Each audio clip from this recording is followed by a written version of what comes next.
इस्लामाबाद की इंसदादे दहशतगर्दी अदालत ने 2 मुकदमात में जरताज गुल, आमिर मुगल और अली बुखारी एडवोकेट की जमानत कबल गिरफ्तारी में 14 अक्टूबर तक तौसी कर दी है। उनके खिलाफ थाना संगजानी में दहशतगर्दी की दफात के तहत मुकदमा दर्ज किया गया था। यह खबर आप तक पहुंचा रहे हैं। इस्लामाबाद की इंसदादे दहशतगर्दी अदालत ने 2 मुकदमात में जरताज गुल, आमिर मुगल और अली बुखारी एडवोकेट की जमानत कबल गिरफ्तारी में 14 अक्टूबर तक की तौसी की है। उनके खिलाफ थाना संगजानी में दहशतगर्दी की दफात के तहत मुकदमा दर्ज किया गया था। उनके खिलाफ थाना संगजानी में दहशतगर्दी की दफात के तहत मुकदमा दर्ज किया गया था। यह खबर आप तक पहुंचा रहे हैं। इस्लामाबाद की इंसदादे दहशतगर्दी अदालत ने 2 मुकदमात में जरताज गुल, आमिर मुगल और अली बुखारी एडवोकेट की जमानत कबल गिरफ्तारी में 14 अक्टूबर तक की तौसी की है।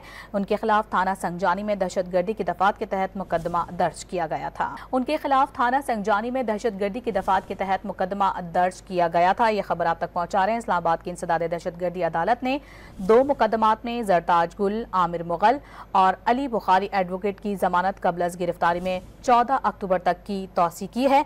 उनके खिलाफ थाना संगजानी में दहशतगर्दी की दफात के तहत मुकदमा दर्ज किया गया था।